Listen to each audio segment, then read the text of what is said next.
Book number system. उसकी पहली exercise हम लोग करने जा रहे हैं जिसका नाम है 1.1। तो ये एक्सरसाइज पूरे चैप्टर की सबसे इंपॉर्टेंट एक्सरसाइज होने वाली है।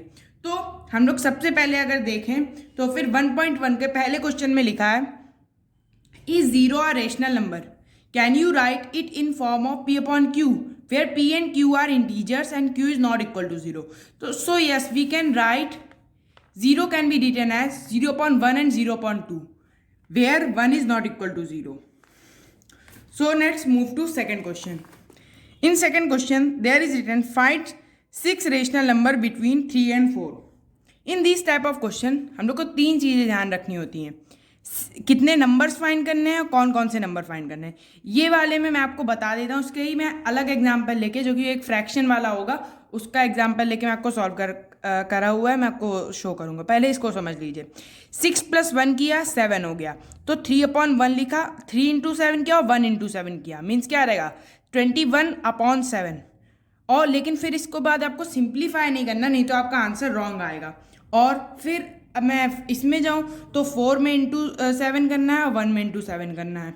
तो फिर जो इनके बीच के नंबर आए जितने भी, जैसे 6 बोला है, फिर आपको 7 नंबर्स फाइंड नहीं करने, लेकिन 6 ही नंबर फाइंड करने हैं। तो आपको 6 नंबर उनके बीच से लिख लेते हैं। ये ज़रूरी नहीं है कि आपको जितने नंबर बीच में आए उतने ही लिखने, या फिर 6 नंबर जैसे इसमें लिखा तो उनके बीच में 6 ही नंबर होंगे।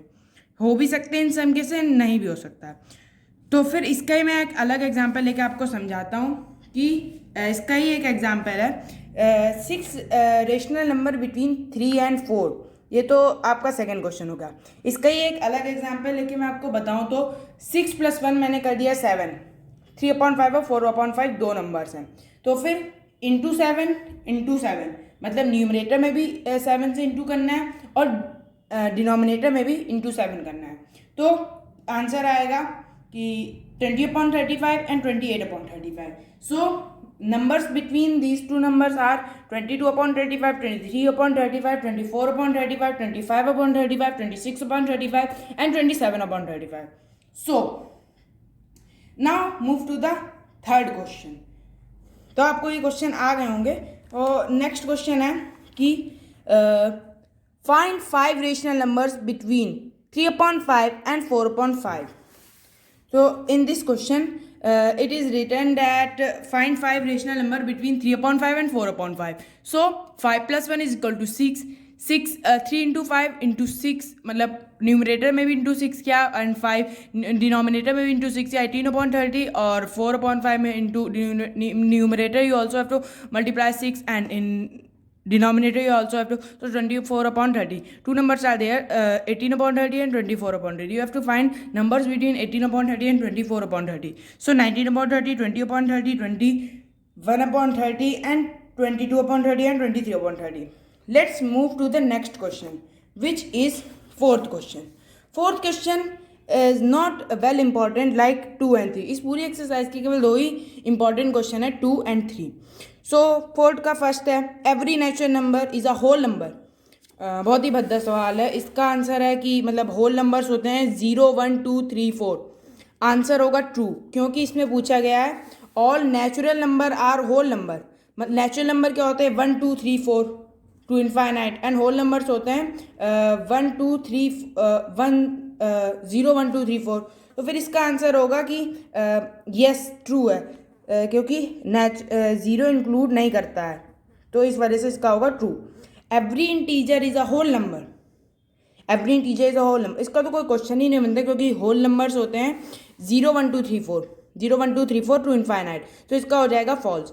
Now move to the next question which is there that every rational number is a whole number, every rational number is a whole number. So इसका आंसर होगा होल नंबर्स आर 0, 1, 2, 3, 4। आपको ये स्टेटमेंट लिखना है, आप या तो होल नंबर्स लिख सकते हैं या फिर नेचुरल नंबर लिख सकते हैं, इंटीजर लिख सकते हैं, रेशनल नंबर लिख सकते हैं। तो rational number p upon q के फॉर्म में लिखे जाते हैं, तो इसका भी हो जाएगा फॉल्स। अब now move to the 1.2 exercise. In 1.2 exercise first question is true and false and first है every irrational number is a real number. Real number में सारे टाइप्स के नंबर आते हैं, रेशनल, इरेशनल, होल, नेचुरल, सारे, ठीक है। तो इसमें कोई एक स्पेसिफिक नहीं, हम लोग कह सकते कि every irrational number is a real number, तो इसका होगा फॉल्स। इसका स्टेटमेंट क्या लिखेंगे आप कि true because real number contains both type of numbers, rational and irrational. क्योंकि इसमें इरेशनल पूछा गया तो फिर मैंने सोचा कि केवल रेशनल ही लिखता हूँ, ठीक है। तो अब नेक्स्ट पे हम लोग let's move to the next question. So next question is every point on the number line is a form of root m where m is a natural number, where m is a natural number. So इसका answer क्या हो सकता है? Root M के form में नहीं होता है, क्योंकि रूट जो नंबर लाइन में जितने भी नंबर्स होते हैं वो या तो नेचुरल नंबर होते हैं या फिर होल नंबर्स होते हैं।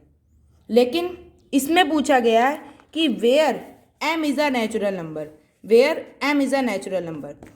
तो इसमें इसका आंसर हम लोग लिखेंगे false because no negative integer और नंबर और square root of any natural number, मतलब नेचुरल नंबर्स में इंटीजर्स या फिर स्क्वायर रूट नंबर्स नहीं इंक्लूड होते हैं।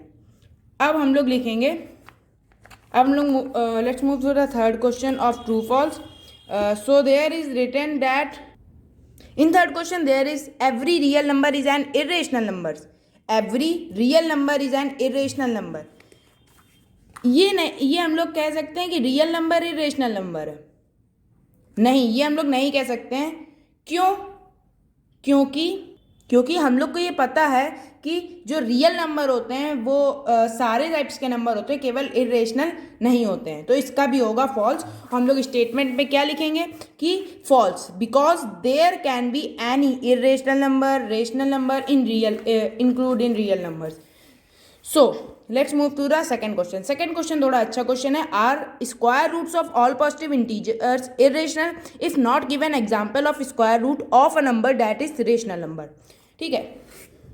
तो इसका आंसर है, answer is no because there are many square roots of positive integers can be any type of number. For example I have taken 16, तो 4 से 16 का करेंगे तो 4 आएगा, स्क्वायर रूट 4 आएगा, तो 4 तो पॉजिटिव है। ऐसे ही 4 का किया तो 2 आ गया, 2 भी पॉजिटिव होता है। तो फिर ये एग्जाम्पल दे देना, ये स्टेटमेंट लिख दें, answer is no because there are many square roots of positive integers can be of any type. अब हम लोग नेक्स्ट क्वेश्चन अगले पार्ट में डिस्कवर करेंगे, क्योंकि ये रूट वाला है। मैंने आपको ये कहा था कि root 5 can be represent on number line है, तो इसको हम लोग अगले पार्ट में करेंगे, क्योंकि इसके लिए एक पूरा पार्ट चाहिए होगा, क्योंकि ये बहुत ही इंपॉर्टेंट क्वेश्चन है इस पूरे नंबर सिस्टम का। तो फिर इसके लिए थोड़ा टाइम चाहिए होगा, तो फिर हम लोग इसको नेक्स्ट पार्ट में डिस्कवर करेंगे। Please subscribe my channel and like this video. Thanks.